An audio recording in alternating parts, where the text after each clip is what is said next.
자, 오늘도 하나님 주신 말씀 베드로전서 1장 21절.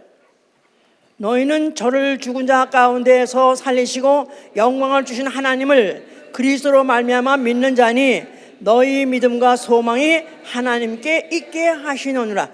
다시 한번.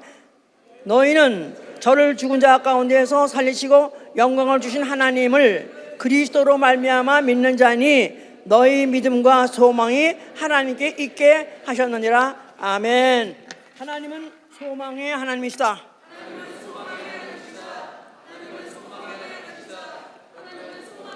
로마서 15장 13절. 하나님은 소망의 하나님이시다 할 때요,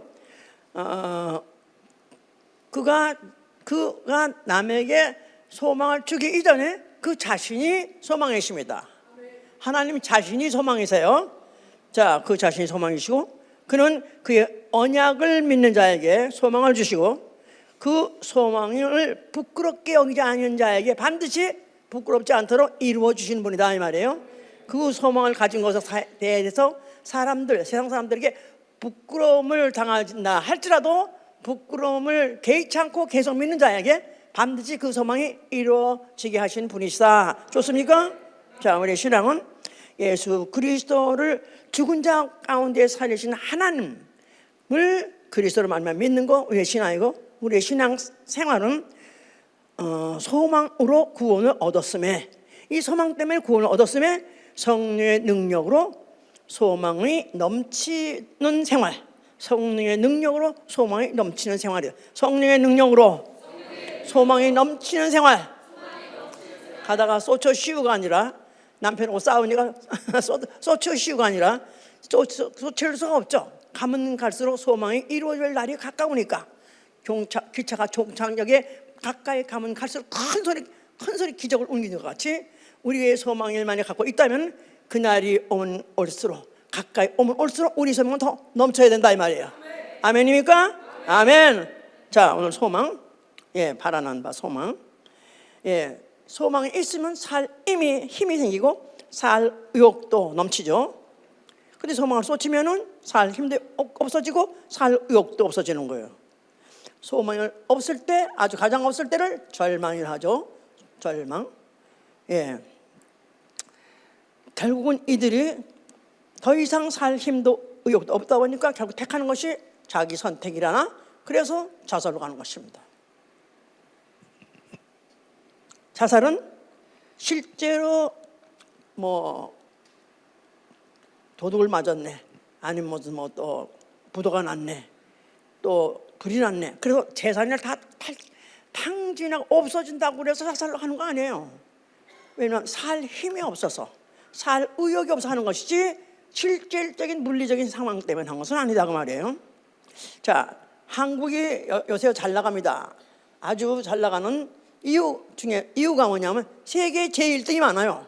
세계에서 제1위 하는 그런 분야가 맞는데 자살 분야에서 1등입니다. 그래서 한국을 자살공화국이라고까지 말할 정도로 자살을 많이 한다고 그래요. 하여튼 무슨 500에 무슨 8위니 10위니 하면서 지금 막 잘 나간다고 하는데도 자살하는 사람은 점점 더 늘어가. 하루에 평균 40명. 또 하루 자고 나면 40명 죽었어. 하루 자면 이러니까 공화국이 되는 수 있는 거니까 이제. 미국은 한 146명 정도 됐나? 2년 전 통계라고 그래요. 146명이 한다는데, 근데 미국은 인구 비례로 한국은 5천만 명, 미국은 3,500명 되면 거의 7배가 되는데, 그러니까 훨씬 미국보다 많이 한국 사람들이 이제 자살을 하는데, 실제로 왜 국민소득도 높아지고 경제사정도 낮았고 문화도 실천보다 낮고 다 낮았는데 왜 자살하는가? 그러면 그럴수록 점점점 절망이 올 거니까. 그러면 남들은 잘 나간다 그러고 잘 되는데 나는 점점 쪼그라든 것 같으니까 소망이 없어지고 살 자신이 없어지는 거예요. 특별히 이제 한국에 자살하는 사람들이 다른 나라에 비해서 노인들이 많이 한다고 그래요. 노인들이 한 자살의 60% 차지한다고 그러는데, 노인들은 왜 한국에 유난히 많으냐? 아파트가 많아서, 아파트 공화국.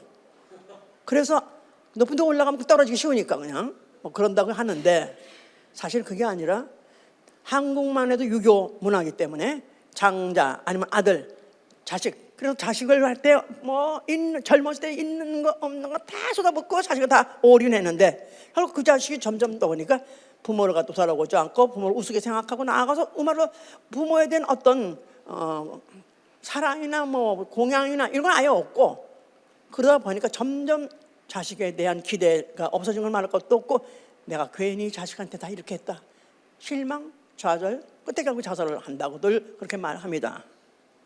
하여튼 이런 것들을 어떻게 해야 막을 수 있는가, 어떻게 해야 이 좌절을 바꿔줄 수 있는가, 참 어렵죠. 어려워요. 오로지 성경에만 해답이 있습니다. 예, 성경은 예수 그리스도의 죽음과 부활을 믿는 자를 거듭나게 하사 산 소망이 있게 하신다. 산 소망. 예, 그러니까 새로운 소망 정도가 아니라 살아있는 소망, 영원히 살아있는 소망.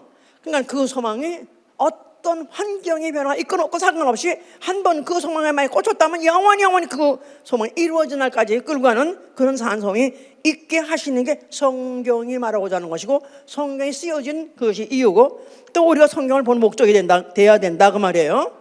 자, 이 시조가 아담이 범죄함으로 인해서 생겼습니다. 하나님이 모든 동산의 과실, 양식 다 먹어도 좋다. 그러나 선악을 알게 하는 열매, 선악과는 먹지 말라. 먹으면 정령 죽으리라. 그래서 하나님은 모든 걸 다 허락했지만 딱 선악 알게 하는 열매 하나만은, 그것만은 먹지 못하게 금하셨습니다.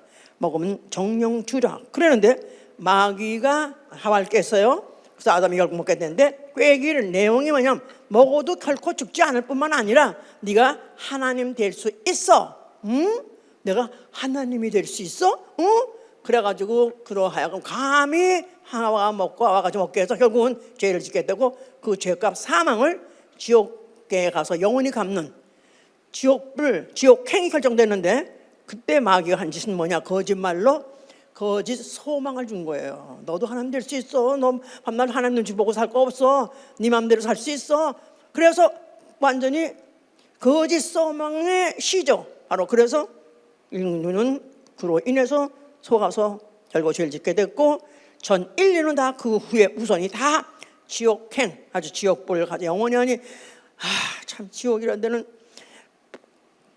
빛도 없고 깜깜절벽, 영원히 깜깜절벽. 그런 데다가 거기 어떤 사람이 그랬어요 옛날에. 지옥가 좋대. 왜 그러냐니까 거기가 마리는 물로도 거기 있고 엘리자베스도 거기 있으니까 거기 가서 미인들하고 놀지거든. 미안하지만 깜깜절벽이라서 어디 누가 있든 간에 하여튼 보이지도 않은 깜깜절벽. 분이 아니라 그 지옥불은 영영이 불타는 지옥, 유황불못, 영영이 불타는 유황불못. 그러니까 유황이 타면 제일 뜨겁대요. 뭐 6,000도나 된다나.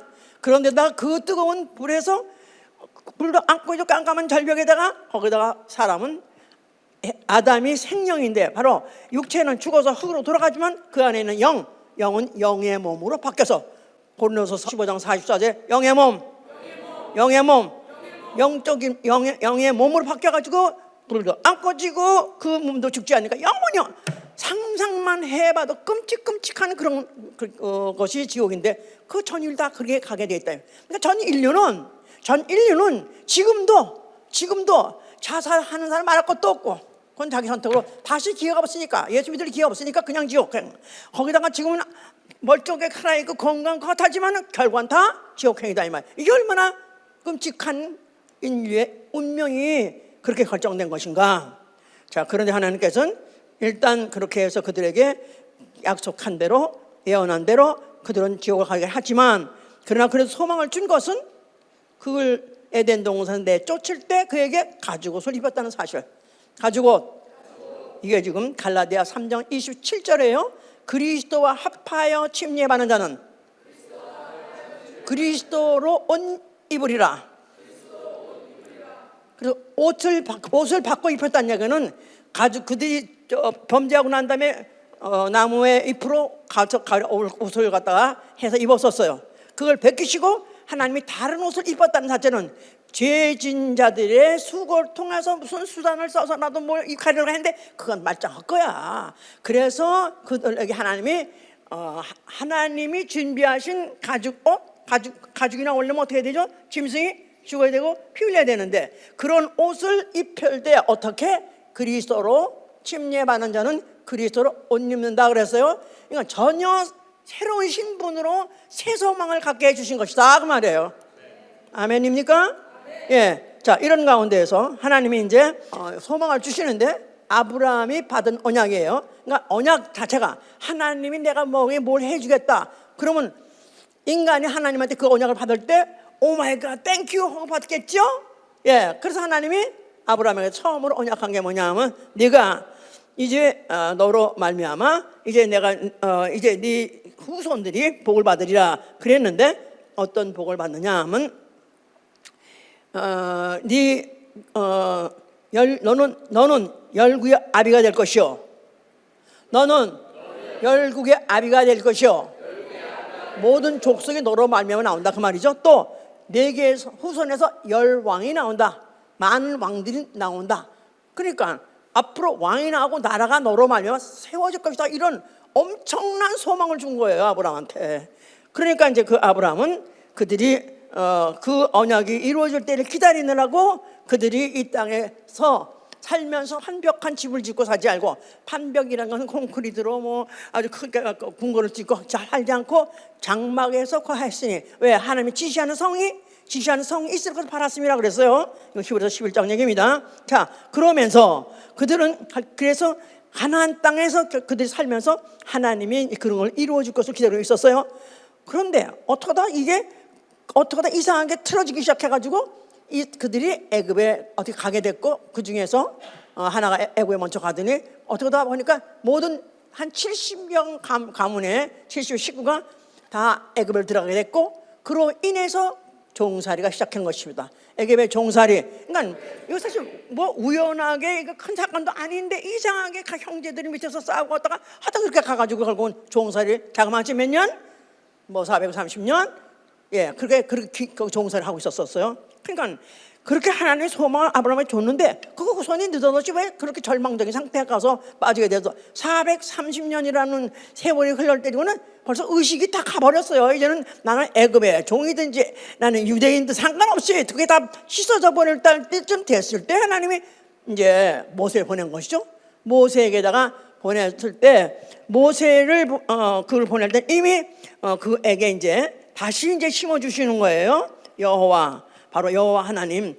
그들이 이제 그 절망적인 때 그들이 애굽의 그 왕이 과거에 이스라엘이 그곳에 갔을 때 왕은 죽고 새로운 왕이 되면서 애굽 사람들을 막 탄압을 하고 핍박을 하고 어느 정도 종살이를 너무 심각하게 너무 심하게 시킨 바람에 정말 하루 사는 게 끔찍해서 죽고 싶은 그런 지옥 같은 나라를 살고 있었을 때 이들이 막 부르짖었다고 그들이 탄식하면서 부르짖었더니 하나님이 아브라함에게 언약하신 것을 기억하시고 그들을 권념해서 내보내기로 작정해서 모세를 보냈고, 모세가 이스라엘에 가서 애굽에서 그들을 종살이하고 있는 사람들을 이끌어냈습니다. 그래서 그들을 이끌어냈을 때 나름대로 종을 오래 하다 보면 그냥 그 나름대로 내 팔자 소관 이런 거지 뭘 또 어딜 가냐 그냥 여기 있지 그냥. 그래서 종의 근성이 돼가지고 안 나오려고 그랬어요. 그러나 그들을 갖다가 나갈 수밖에 없는 환경도 만들어 하여튼 떠날 수밖에 없는 그런 10가지 재앙도 있었고, 또 거기다가 또 모세에게다가 그들을 어디로 인도하냐면 조상에게 약속한 땅, 젖과 꿀이 흐르는 땅으로 가라. 젖과 꿀이 흐르는 땅. 나는 진짜 그 이스라엘 사막으로 생각하는데 어디에 젖과 꿀이 흐르나 모르겠는데 하여튼 하나님이 그렇게 말씀하셨으니까 믿어야지 어떻게. 근데 또 실제로 가본 사람들이 젖과 꿀이 그 땅에서 흐르나 뭐 그게 아니라 거기 꿀이 최고래네. 뭐 다 괴는 소리는 없는 거 같은 거 아니야? 거기에 왜 또 뭐죠? 열매? 무화과? 그것도 다른 나라 어디보다 제일 맛있다니까. 나름대로 다 하나님이 그런 대로 인도하신다고 해서 그들은 하여튼 간에 그렇게 그들에게 그 젖과 꿀이 흐르는 땅으로 인도하니까 그들이 떠날 때 사실은 주저주저 했었지만 막 떠나는 날은 함성을 치고 나갔다. 소망을 가지고 나온 거야. 소망! 무슨 소망? 조상에게 약속하신 땅. 그러니까 지금도 유대인들은 계속 그 가나안을 반드시 지냈다 그러면 만들었다고 밤낮 싸워. 뭐 이번에도 또 무슨 뭐 피스톡인가 뭐 해서 어떻게 뭐 다시 뭐 협정을 맺고 해가지고 뭐 다시 종전 정전하고 그리고 이제 평화되게 될까? 난 안 믿어. 또 할 거라고 이제 또 계속 또 이제 또 싸우고 또 할 거라고. 그런데 이들이 이렇게 해서 그들은 하면서도 그 조상의 약속한 땅, 그 땅으로 이제 그들을 가기로 되어 있는데 막상 따라 나가 보니까 어떡하다가 그냥 바다를 갖다가 육지로 그냥 해가지고 뚫고 나간 건 좋았는데 가보니까 이게 완전히 광야야, 광야. 그러니까 절망을 기른 거야. 좌절, 절망. 그러니까 이들이 아니 여기 올라고 아니 애굽에는 매장지가 없어서 여기까지 끌고 나와서 여기서 죽이려고 그러느냐. 그래서 그들이 원망하고 불평하고 하면서 그들이 결국 뭐 대장 하나 삼아가지고 돌아가자. 그래서 다 죽었어. 한 번이라도 돌자만 얘기해도 다 죽었어. 잠깐만, 몇 명 나왔다 그랬어요? 한 200만 명 나왔을 거다. 애들 빼놓고 한 200만 명 나올. 그런 사람이 결국은 다 죽었습니다. 하나님은 그게 욥기 8장 13절에 보니까 하나님을 잊어버린 자, 사곡한 자의 소망을 없어지게 하셨노라. 사곡한 자, 변덕스러운 자, 변질한 자, 그의 소망이 아예 없어지게 해버리는 거야. 하나님을 잊어버린 자는 하나님께 대한 소망도 잊어버리게 해주신다.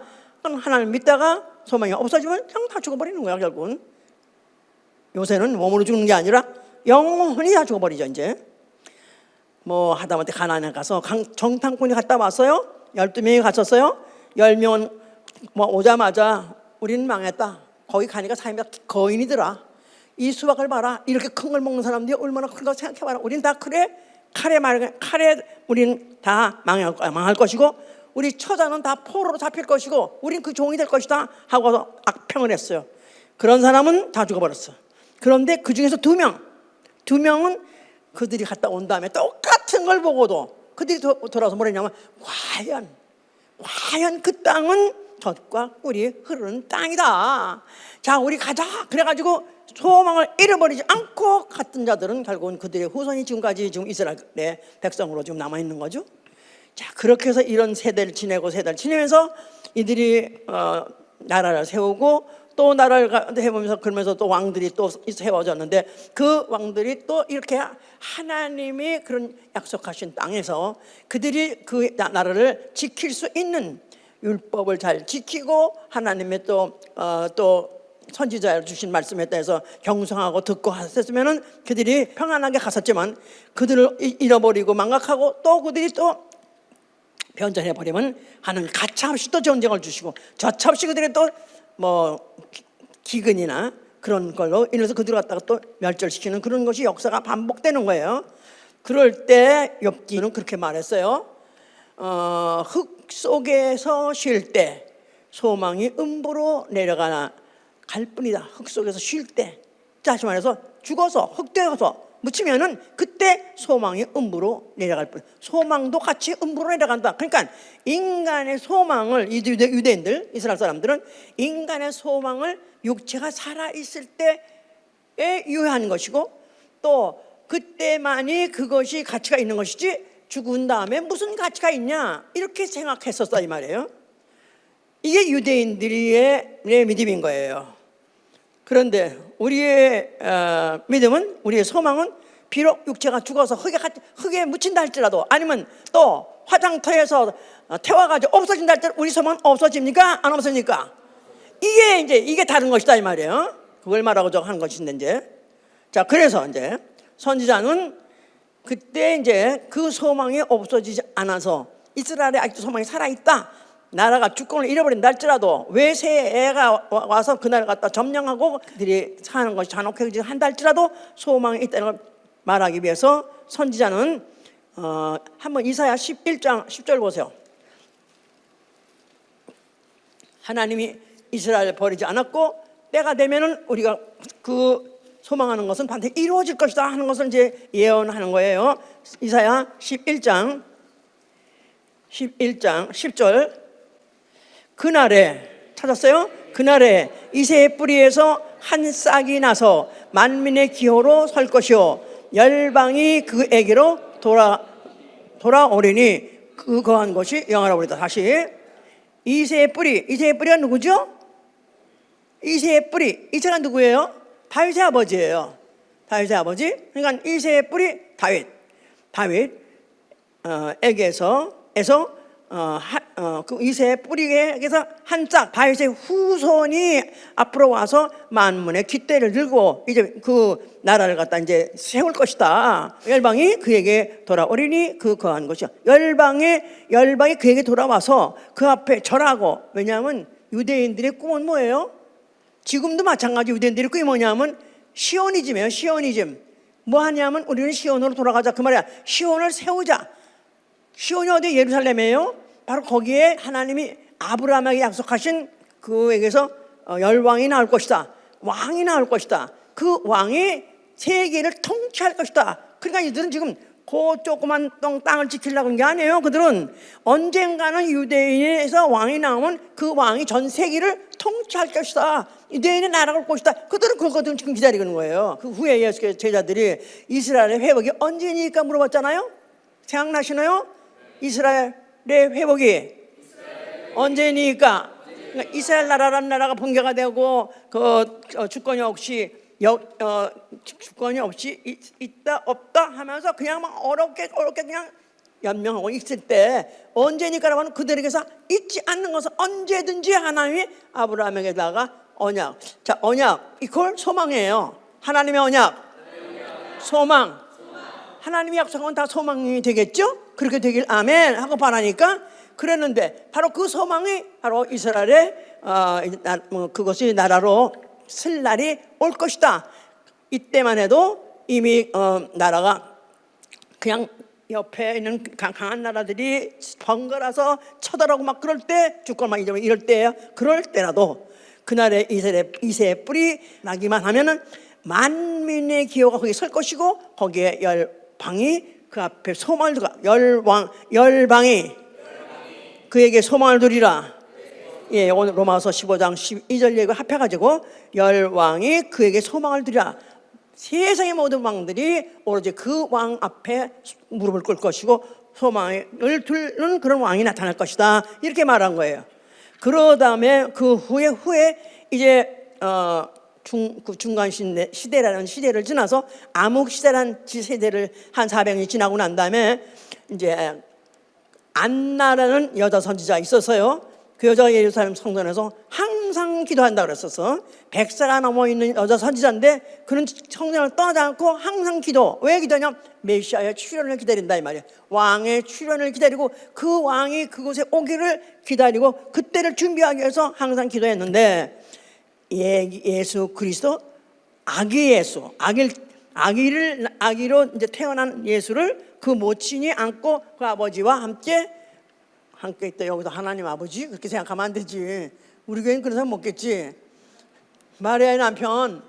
그래서 그와 함께 예루살렘 성전에 왔어요. 그럴 때 그 여자가 하는 말이 드디어 예루살렘의 구속이 왔도다. 이르렀다. 예루살렘의 구속이 이르렀다. 그러니까 이 시온 나라가 사실 설 것이다. 그런 뜻이 아니고 예루살렘 성과 관계는 있지만 하여튼 이제 왕이 될 이가 왔다 하고 소개한 것이다 이 말이에요. 자, 그런 소개를 받았는데 예수 그리스도는 어느 틈엔가 이제 자라가지고 이제 한 36쯤 돼가지고 공생일을 시작하는 거예요. 그랬을 때 이제 그가 침례받고 그가 하나님의 아들이라는 인침을 하늘의 소리 있어서 받아가지고 시작을 했지만 세상 사람들은 안 믿습니다. 안 믿으면 들수록 그분은 전혀 그에 대해서 그들 안 믿고 그에게 조롱하고 하는데 상관없이 그는 자기 길을 가는데 그 길 가면서 자기가 바로 하나님이 보내신 메시아라는 이 사실을 말로 아니라 증거했을 때 뭘로 증거했냐면 이 기사와 이적을 통해서 나타나죠. 기사와 이적. 그래서 그는 그런 이적을 행하고 하시는 분이기 때문에 그에 대해서 많은 사람들이 관심은 갖고 또 그에 대해서 무슨 말을 하느냐는 또 귀도 기울이려고 해서 많은 사람의 추종자가 있었습니다. 그런데 그런 사람들이 보고 있는 가운데서 성전 앞에 가서 이 성전을 헐라, 너희가 헐면 내가 사흘 만에 일으키리라 하셨죠? 너희가 성전을 헐면 내가 사흘 만에 일으키리라.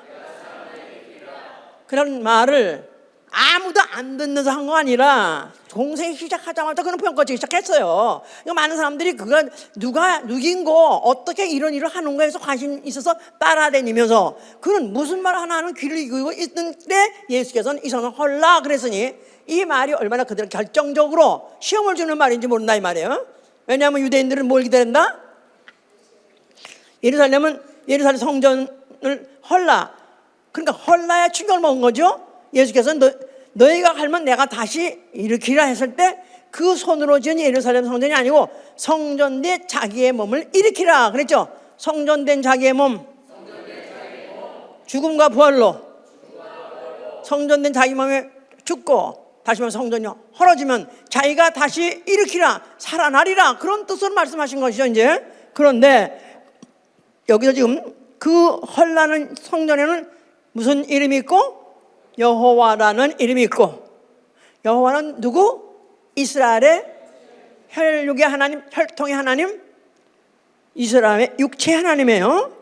그런데 그들에게 뭐를 언약하셨냐면 율법과 언약을, 율법을 잘 지키면 너희가 건강하고 형통하고 또 네 이 약속한, 조상의 약속한 땅을 너희가 차지하리라. 그런 것이 이제 그들에게 약속했던 것이었는데, 예수께서는 이제 유대인의 소망인 바로 예루살렘의 구속, 유대인의 소망, 예루살렘의 소망. 그러니까 이제 유대인의 소망이 뭐냐면 유대인으로 된 만왕의 왕, 세계를 통치하는 왕이 나타나길 바라는 거죠.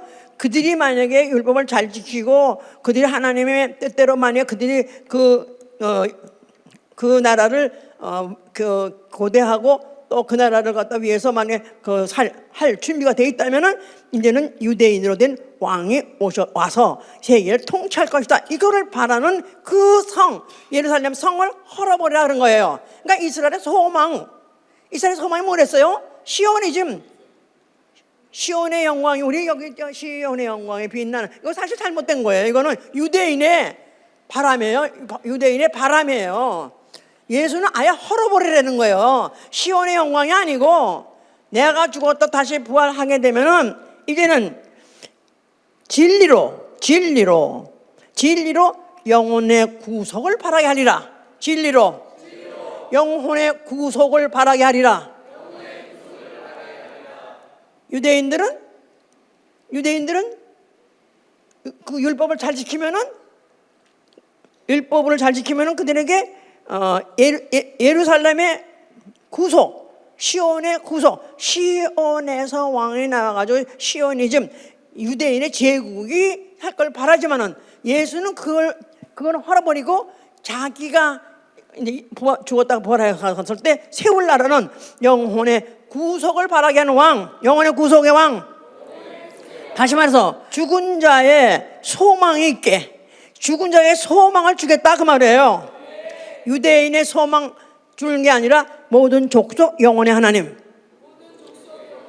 예수는 모든 족속 영혼의 하나님인데 그가 영혼을 구속할 것일 거고, 또한 그것으로 인해서 앞으로 죽은 자의 부활에 대해서, 죽은 자의 소망 부활에 대해서 말할 것이고 또 약속할 것이다.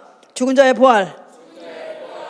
예수님은 육체를, 죽은 자를 살리는 그런 소망을 주려는 게 아니라 예수 그리스도는 영혼이 죽었던 자를 영혼을 살리게 하는, 영혼을 살리는 부활, 영혼이 죄로 죽었던 영혼들을 그가 살리는 일, 나아가서는 그로 인해서 생명의 부활을 약속하시는 것이다 이 말이에요. 자, 이거 이제 설명을. 그래서 인자는 예수께서 이제 요한복음 11장 25절에 나는 부활이요 생명이요. 나는 부활이요 생명이요. 나는 부활이요 생명이요. 예수님은 생명과 부활 할 때 우리 같으면 나는 생명이요 부활이요. 그럼 자연스럽게 생명이 있으면 부활도 하겠지 이렇게 생각할 텐데 예수는 왜 부활이며 나는 부활이요 생명이라는 말을 했을까? 나를 믿는 자는 죽어도 살겠고 살아서 믿는 자는 죽지 아니하리라. 예수 그리스도의 인상, 예수 그리스도 생명이라는 인상이 뭡니까? 하나님 생명이세요? 하나님 생명의 하나님이세요? 이건 구약에도 내내 많았던 얘기예요. 구약도 하나님은 생명의 하나님이라고 말한다 이 말이에요.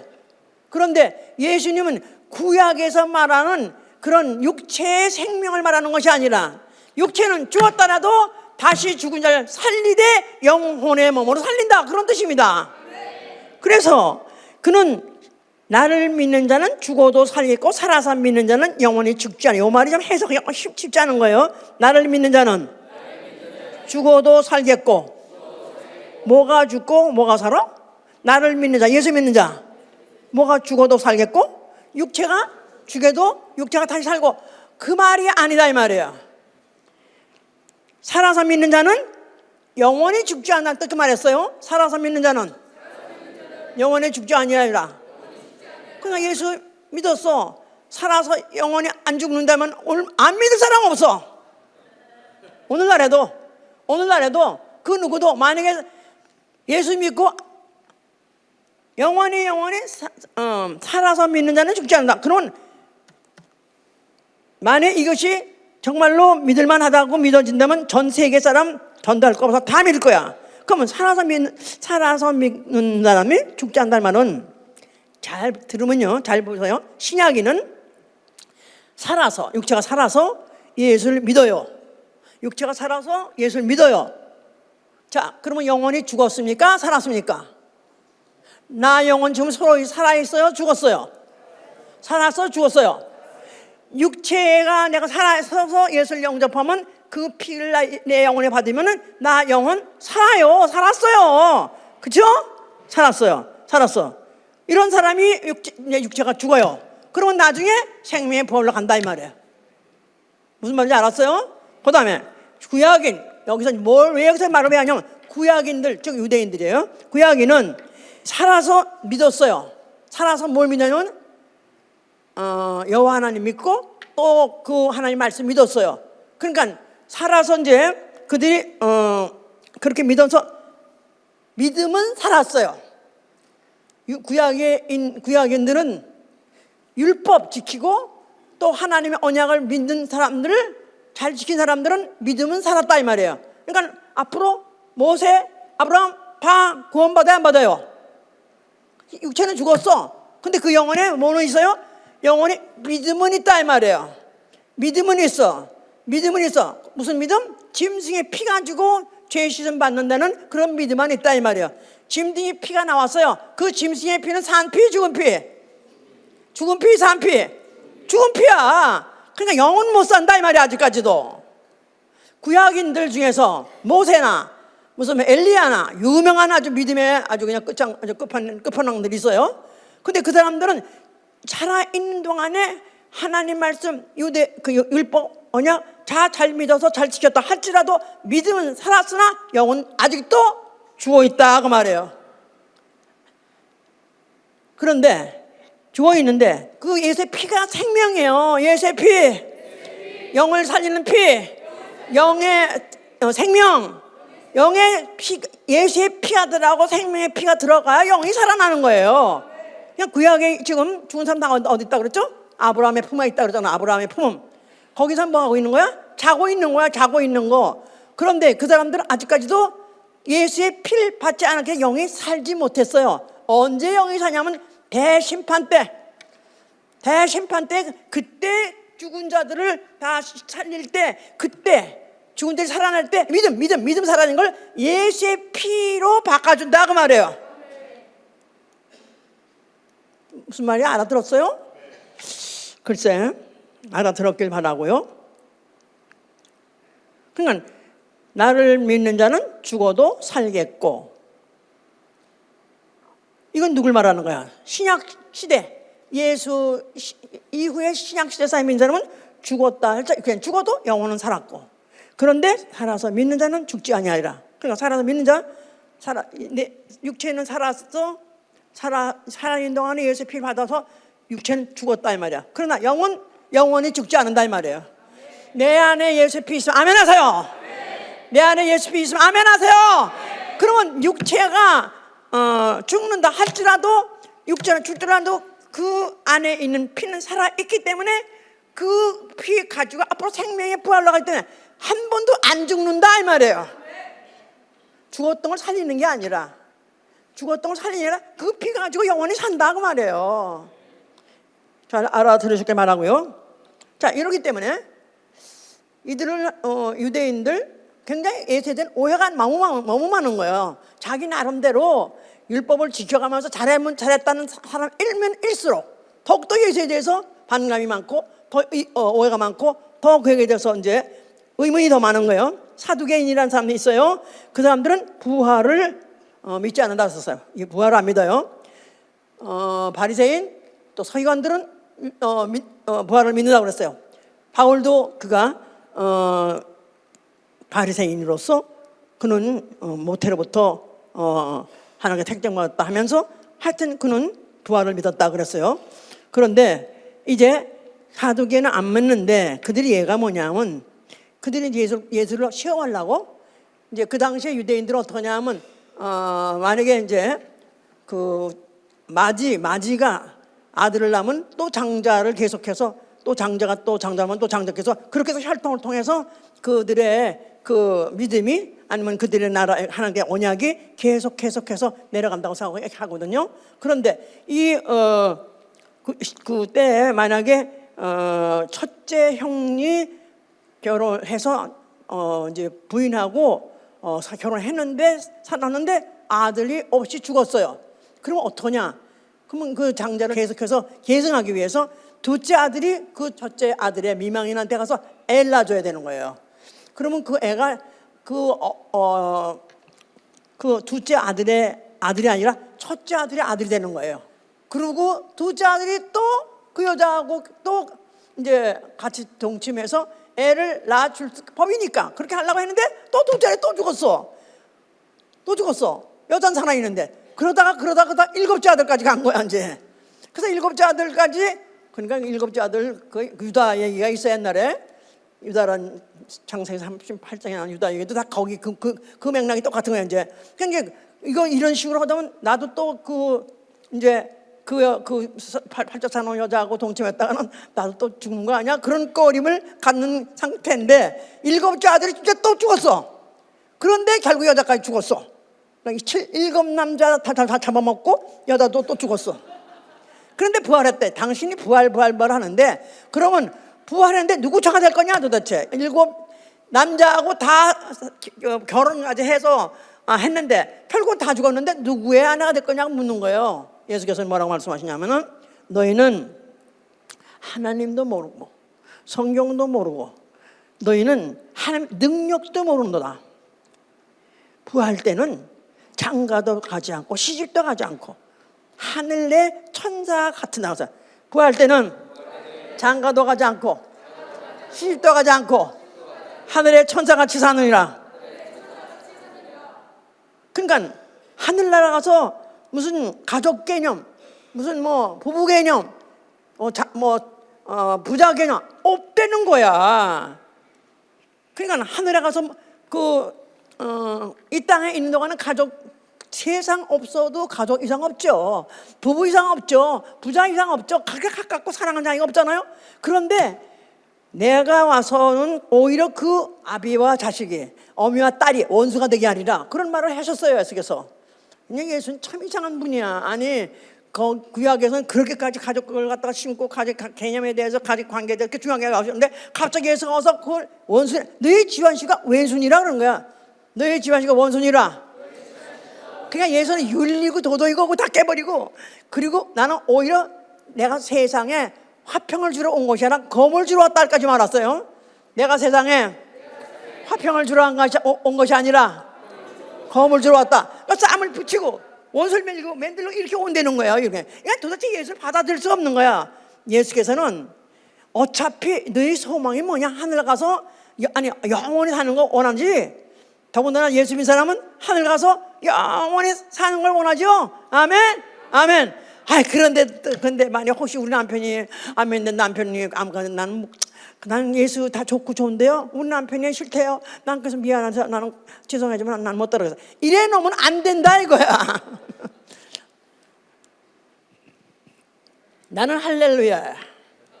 원래 그게 냉정해서 그런 게 아니라 예수 한 말씀이 그걸 믿는 거예요. 부활, 우리의 소망 뭐죠? 우리 소망 부활이에요. 생명의 부활이에요. 생명의 부활을 이루려 하는 자는 장가고 시비고, 물론 그거를 아예 예수께서는 누가복음 20장 36절에 보면요, 저 세상은 다시 말해서 부활에 합당한 믿음을 가진 자가 누구냐면 저 세상에 가기 위해서 부활에 합당한 믿음, 그게 부활해서 그곳에 가야 되는데 합당한 믿음은 거기는 장가가고 시집가는 일이 없고 천사와 동등이기 때문에 아예 시집가고 장가를 안 간다는 거예요. 그러니까 좀 그 캐톨릭 신부들이 그래서 신부가 되는 거예요. 그러면서 믿음은 아브라함의 하나님, 이삭의 하나님, 야곱의 하나님의 소리 못 들어봤느냐? 그러니까 아브라함과 이삭과 야곱, 할아버지, 아버지, 아들 그런 관계가 아니라는 거예요. 그냥 거기는 각각 개인으로 각계가 아브라함은 하나님은 아브라함의 하나님이요, 이삭의 하나님이요. 각계 믿음을 갖고 있는 그 믿음의 하나님이다 그 말이에요. 그냥 이런 가족 개념이 없다니 사실 생각한다면은 우리가 앞으로도 정말 이 부활을 생각하면서 부활을 해서 가는 나라에 대해서는 이런 것들을 진짜 초월하고, 나는 누구다? 나 영혼, 나 영혼에 완전히 집착되고 나 영혼이 어떻게 하리라? 부활하리라. 부활해서 그 나라 가서 완전히 오로지 천인임금 만인임금 가니 모두가 다 예수님 관계가 뭐냐면 나의 주, 나의 아버지, 나하고 1대1 관계다 그 말이에요. 아멘. 초월적 이렇게 사는 사람이 앞으로 오히려 부활할 수 있다, 부활에 들어갈 수 있다, 이렇게 이제 말씀하셨어요. 그러니까 결국은 유대인들이 너무너무 싫고, 유대인들이야말로 아브라함과 이삭과 야곱의 하나님 그냥 혈통주의인데 이걸 완전히 부시는 것 같으니까 예수를 갖다가 죽여야 마땅한다 했겠죠. 그런데 그는 죽으시면서 다 이뤘다. 자, 인자가 죽는 것입니다. 인자가 누구시죠? 사람으로 오신 하나님, 그죠? 육체로 오신 하나님, 인자예요. 인자라는 것 자체에 그 몸에, 인자라는 건 사실 때문에 그 몸에 절망과 소망을 갖고 있는 분이에요. 절망과 소망. 예수와 끌려갈 때 선지자는 뭐라고 말하냐면 사지로 끌려가시도다. 가시도다. 죽는 곳으로 끌려가시는, 인자는 죽는 곳으로 죽는 곳으로 보냄을 받은 곳이에요.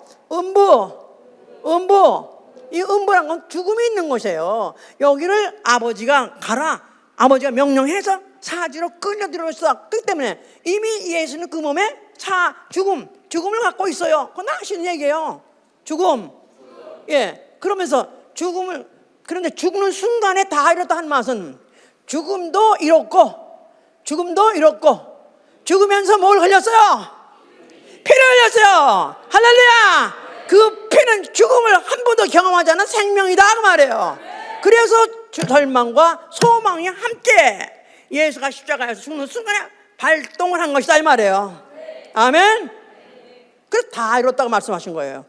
그는 계명대로 목숨 버리신 것은 다시 살 소망이 있기 때문에 그런 것이고, 그리고 그가 죽으실 때 거짓 소망을 준 마귀를 심판하신 거고, 그가 죽으실 때 그는 인류를 구속하셨고 죄값에서 해방시키셨으며, 그가 흘리신 그 피를 영접하고 믿는 영혼의 죄를 씻어주고 생명을 주시고 그러하면 소망을 주셔되 생명의 부활에 소망을 주신 것이다 그 말이에요.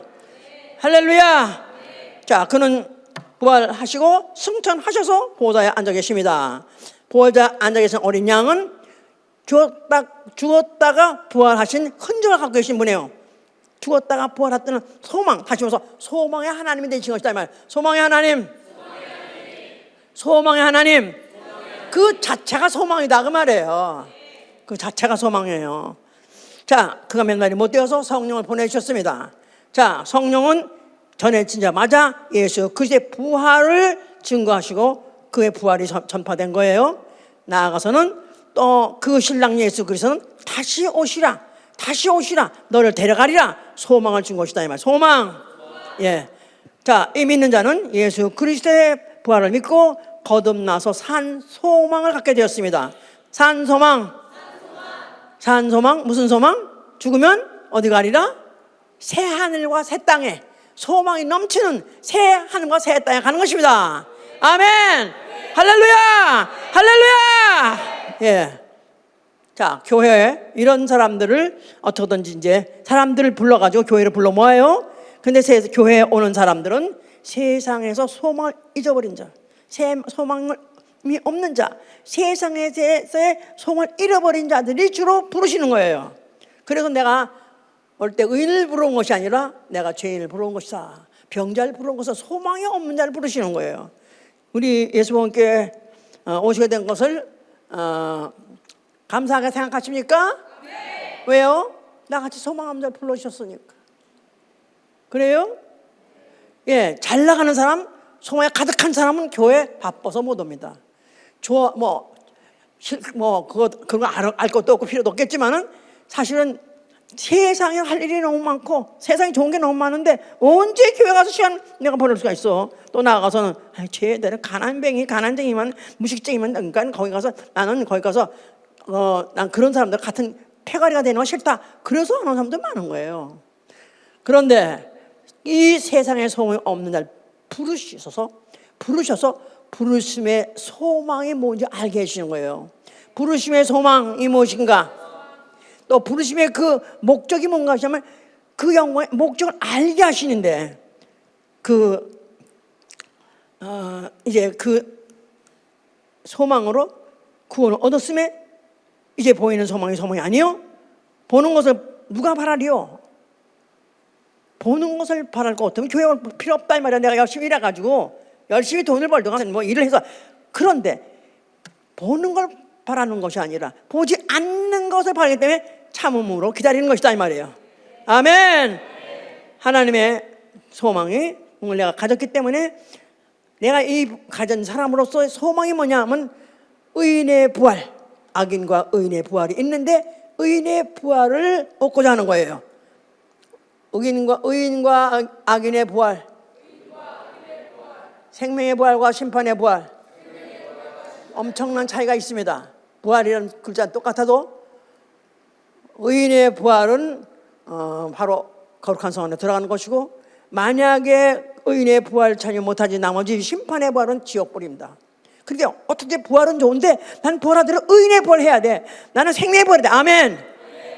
자, 그래서 이제 바울은 그가 이 사실을 알고 난 다음에 그가 얼마나 이 소식을 전하느라고 곤란과 환난을 받았는지 이루 말할 수 없습니다. 내가 이 소망으로 인해서 유대인에게 송살받고 나는 이렇게 채살에 묶였다 하면서 그가 왜 내가 이 꼴이 됐느냐 하면은 나는 이 소망 때문에 그런다. 뭐 때문에 그런 거죠? 바울이 이 소망, 무슨 소망? 우리 주 예수 그리스도 오실 때 의인으로 의에 부활하리라. 이것 때문에 자기 이렇게까지 고난을 받는다는 거예요. 그러나 그는 그에 대해서 전혀 후회하지 않습니다.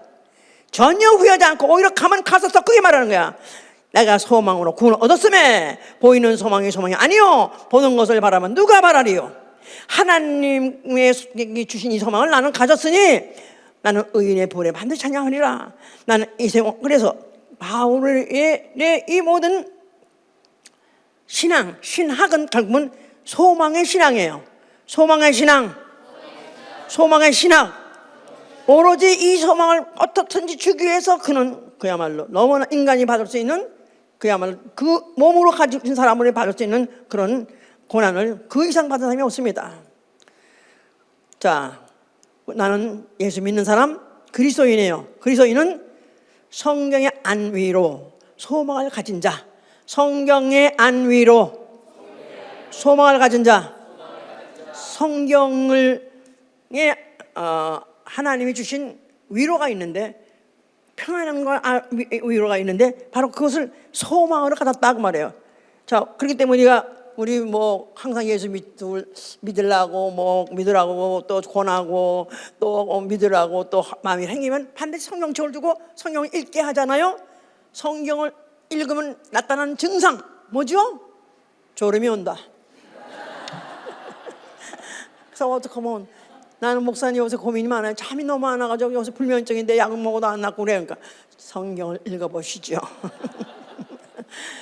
사실 성경을 정말 졸음이 오는 그런 것은 이해가 되는데, 성경에서 뭘 얻느냐? 성경에 죽어 사는 거냐면, 성경에는 그 성경책 읽으면 소망이 생긴다 이 말이에요.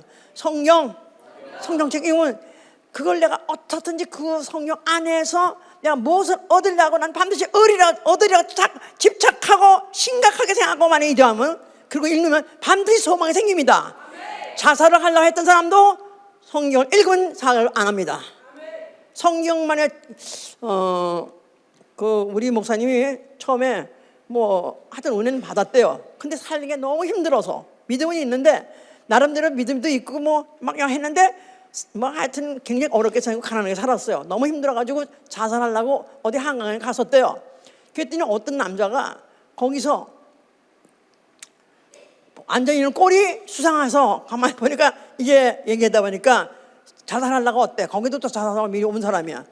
그래서 얘기하다 보니까 꼴이 이게 보니까 죽으려고 그래. 그러니까 그때 딱 보면서, 당신이 이렇게 젊어가지고 왜 죽으려고 하냐고요. 응? 그렇게 죽을 힘이 있으면 차라리 살라고, 살리 힘을 쓰지 왜 죽으려고 그러냐고. 그래가지고 설득을 해가지고 결국은 자기도 안 죽고 거기 그 사람을 살렸다고 막 말하는데, 아닌 게 아니라 그렇습니다. 성경에서 뭘 얻느냐? 하나님의 약속을, 예언을 얻는 거야. 예언, 하나님의 약속을 얻는 거야. 내가 죽어도 내가 널 살리리라. 나는 분명히, 나는 육체는 죽어도 영혼은 다시 살고, 그 사는데 이 땅에 사는 게 아니라 이 우주에 사는 게 아니라 새하늘에 가서 새 땅 가서 즐겁고 기쁘게, 거기에 오로지 기쁨만과 즐거움만과 아닌가 그 평안만, 그곳에서 영원히 사는 이 소망이 성경에 있다고 말해요. 이것을 받는 사람, 자, 소망을 위해서 소망을 가지고 부지런히 일합니다. 만약에 소가 밭에서 일한다 할지라도 그 소가 앞으로 그 밭을 일할 때 거기서 얻는 양식을 얻을 소망을 갖고 하는 것 같이, 교회에 어떤 직분이든지 그리스도를 위해서 교회에서 일하는 사람들은 다 소망을, 어때? 소망, 무슨 소망? 부활의 소망 때문에 하는 것이다 그 말이에요. 소망, 그런 사람은 소망의 견고함 때문에, 이 소망이 견고하기 때문에 고난을 참고, 그래서 인내는 연단을 소망을 낳는 것이다. 인내는 연단은 소망을 낳느니라. 참고 견디면 어렵게, 현실이 어렵고 힘들지만 그것이 결국 소망을 더 크게 만든다는 거예요. 아멘, 할렐루야. 예, 그러면서 이 복음의 소망을 가진 사람은 또 복음의 일꾼이 되어서 또 소망을 잃어버린 자에게 복음을 전하는, 즉 소망을 주는 일을 하는 거예요. 그래서 이 소망을 가진 사람은 그의 깨끗하심 같이 자기도 자기를 깨끗하게 하나니, 정함 없는 재물에 소망을 두지 않고, 정함 없는 재물, 물질, 재물, 의리 없고 정함 없는 재물때에다가 소망을 두죠. 그것 때문에 내 인생을, 내 영혼의 소망을 잃지 않고 결국은 그렇게 하는 것이 그 소망을 가진 자들이다. 저는요, 이 소망에 대해서 얘기하면서 가장 제게 가슴 아플 정도로 실감이 나고 너무나 감동스러운 구절이 에베소 2장 12절인데요. 그때 너희는 그리스도 밖에 있었고 이스라엘 나라 밖의 사람이라. 약속의 언약에 대해서는 외인이요, 세상에 소망이 없던 자, 하나님도 없던 자. 누구한테 하는 말인지 몰랐지만 하여튼 바울이 써놓은 글인데 또 나한테 하는 것 같아요. 그때 너희는 그리스도 밖에 있었고 이스라엘 나라 밖에 사람으로서 약속도 언약도 없는 외인이야. 세상에 소망이 없었고 하나님도 없던 자. 그런데 어쩌다가 이 소망이 생겼다. 10살 때 6.25 전쟁이 났습니다. 뭐 그전에도 그전에도 별로 별 볼 일을 살았었지만은 전쟁이 나면서 완전히 초토화가 되고 폐허가 돼버리고 정말 가난하게 그렇게 살고 그렇게 겨우 살다가 10년 후에 우리 언니가 자살을 했습니다. 내년이면 몇 달 후면 대학을 가야 되는데, 그런데 대학을 못 가고 가난한 여자는 가난하면서 우리 언니한테 좌절과 절망. 동생들한테 언니한테도 얘기도 안 했어. 혼자서 그걸 이기지 못해가지고 결국 자살했습니다. 저는 그러면서 우리 언니가 약을 먹고 죽는 것을 업고 누구 다른 사람이 업고 택시를 타고 서울대학병원으로 달리는 그 순간 제발 살았으면 좋겠다고, 나는 그때 고등학교 2학년인데 제발 살았으면 좋겠다고 막 그때는 교회를 안 다닐 때고 모르는 거니까 그냥 살았으면 좋겠다고 살아가 어떻다고 기도도 못하고 하여튼 살려달라고 하여튼 나 어떻다고 했는지 모르게 하여튼 그렇게 했는데 막상 가가지고 진찰하기를 이미 죽었다고 하는데 그때 절망이란 게 이런 걸 느낀 거예요. 죽었다고 딱 사망진단 내리니까 더 이상 뭐 바랄 것도 없고 할 것도 없는 거야. 정말 이 좌절이 뭐라는 절망이 뭐라는 걸 그때 느껴가지고 평생 그렇게 하다. 그러면서 또 어떻게 살면서 세월이 가면서 또 나름대로 또 열심히 또 한답시 해서 하면서 또 좌절하고 절망하고 또 좀 얼마 동안 또 다시 회복해가지고 살려고 또 좌절하고 절망하고 가만히 생각하니까 나는 그 이후로 좌절 절망 또 얼마 동안 편안한 것 같다가 잘 되는 것 같다가 또 좌절 절망 이렇게 하다가 결국은 막판에 이제는 그때는 세상에서 그래도 남들 보기에 그럴듯하게 살기라는 그거나마 소망 가지고 또 그걸 또 해보려고 하는데 남편이 갑자기 미국으로 이민 간다고 혼자서 잠적해버린 바람에 그때 좌절과 절망. 그래서 1년 동안 6개월은 울고 살았고 6개월은 삶의 염려, 걱정, 공포 때문에 패닉 상태에 들어가 있었던 다가 그런 상태에 있는 나를 예수님이 불러주셨어요.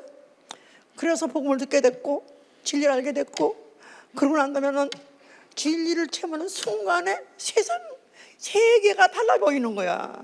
이제 육체뿐이 아닌 정말 새로운 세계가 기다리고 있고 나는 거기 갈 수 있다는 믿음이 생기고 소망이 생겼습니다.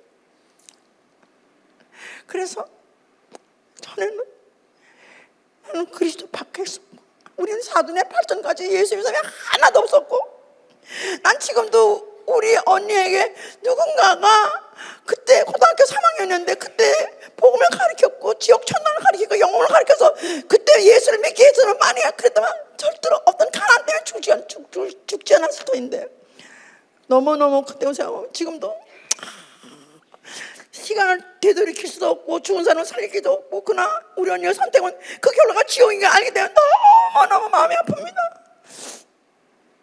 매일 지나간 날을 돌이키면서 애통할 때마다 매일 하루 한 번씩 오는 거야. 매일 하루 한 번 우리 언니 본인은 얼마나 좌절 느꼈으면 얼마나 절망했으면 죽었을까. 예수를 믿었으면 소망이 생겼을 텐데 예수를 믿는 이 세상 끝이 아니라 다음 세상이 있고 다음 세상에만 거긴 기쁨과 즐거움과 거기 평안과 아직만 있는 곳 영원하면 그곳에 갈 소망을 줄 수 있을 텐데